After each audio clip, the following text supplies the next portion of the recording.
Dr. Sharief, as always, thank you so much for joining us here on NBC6 Impact. Thank you so much for having me.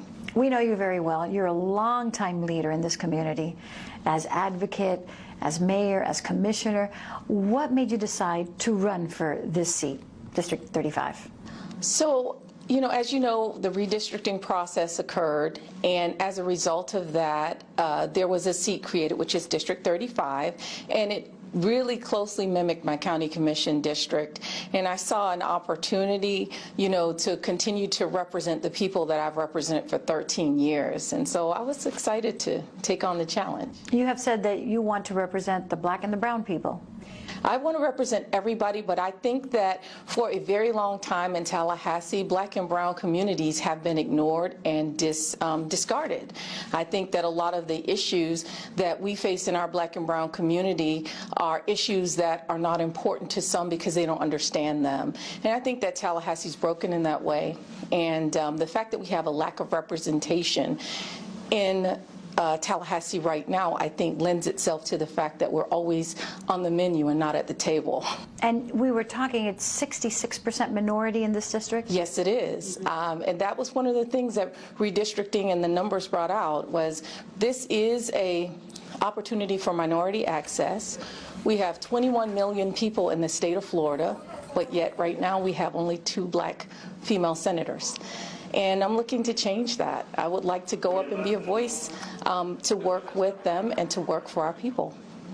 You talk about female senators and black female senators, but there is a female senator that you would have to be running against in this primary, and that's the minority leader right now, Lauren Book. Was it a difficult decision to run against her? So when I made my decision to run for Senate District 35, I didn't consider Lauren Book in my decision because the seat looked like a seat that was available for me to continue to represent. So I came out first and declared, and so truthfully that wasn't really a thought for me. My thought was always focused on how can I represent my community and continue my path of 13 years in elected office. So what is the need right now that you see in the community that you want to make a difference and make a change? There's so many. So the first I'm going to start with, I'm a doctor of nursing practice. June I celebrated 30 years in the nursing profession. And what I see is that the healthcare access for our communities are broken, not just for black and brown people, but also for seniors. Seniors have a very hard time paying for medications. As a prescriber, as a nurse practitioner, I see that they have to make choices between paying for medication and food. That shouldn't be the case when you've worked all your life. I see that the healthcare reimbursement system is broken, and so that creates a disparity in terms of quality of care internally in the hospital versus when you get out and you're in the outpatient centers and home health care. And I just feel like that's an area where there's an advocate needed, and I would fit the bill. So you're a nurse, but as we mentioned, you're also an advocate. Yes. And first black woman mayor and Muslim. Yes. So when you combine all of these things, by the way, a lot of people don't know that you were actually born in Miami Beach. Yes, Mount Sinai Hospital. Because you have been a leader in Broward County for so many years, but you did. So do you think all of these things have really prepared you for this position we are here today? Absolutely. I think that everything from being mayor twice in Broward County, I dealt with so many adversities and tragedies, from the airport shooting to hurricanes, natural disasters. I had the tanker spills, the issues with Everglades restoration, transportation, and I was so proud to spearhead the transportation surtax as mayor of Broward County because we needed a way to pay for our aging infrastructure. And one of the things that I saw as a need when I decided to run for this seat is environmental protection.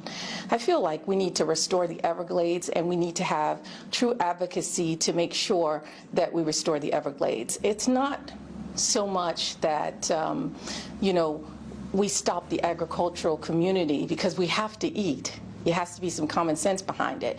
But we have to fund projects to improve our aging infrastructure in our water resources and make sure that everybody has access to clean drinking water, and that has to be long-term.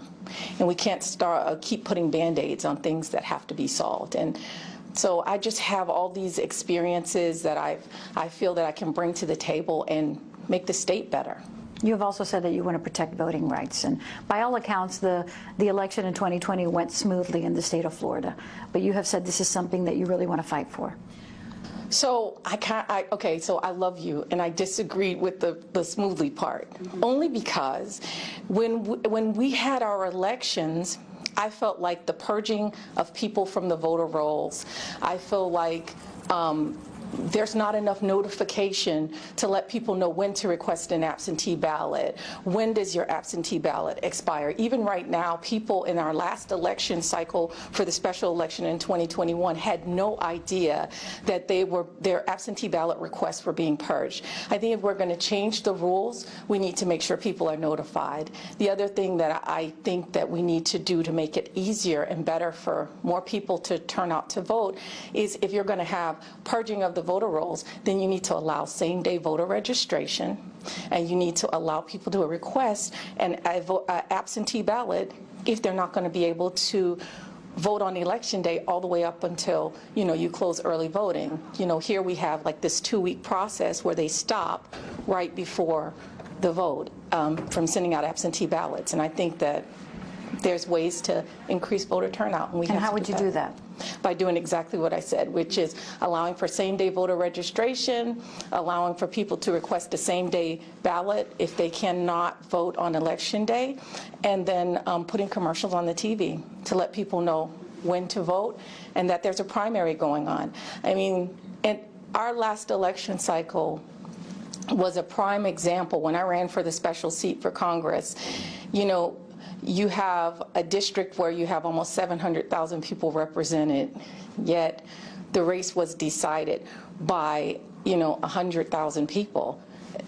That's a really poor showing, because that doesn't necessarily represent the voice of all of those people in that community. And while I love the fact that we have a representative now in Congressional District 20 who's working hard, Congresswoman Sheila McCormick won that seat, and won it fair and square. I just think that we worked so hard and spent so much money trying to get voters to turn out that candidates could use help in that arena. There was a special session in Tallahassee, the second one, and it addressed condo reforms finally.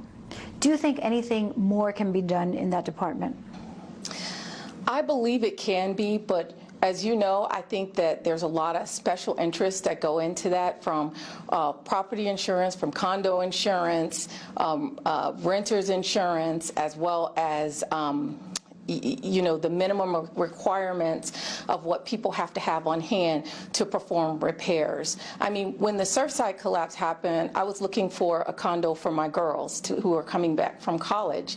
And you would be amazed at how many condos did not have enough reserves to repair in case of substantial damage to a building. I think that we have to look at raising those reserves and making sure that condo associations are held responsible for making sure that people that live in them are safe. And I think that a lot more inspections should be done in terms of on a more frequent basis to make sure that they're safer. I think that what was passed was okay, but I think we could do better. Well, the primary is in August? August 23rd. Dr. Sharief, as always, thank you and good luck to you. Thank you for having me.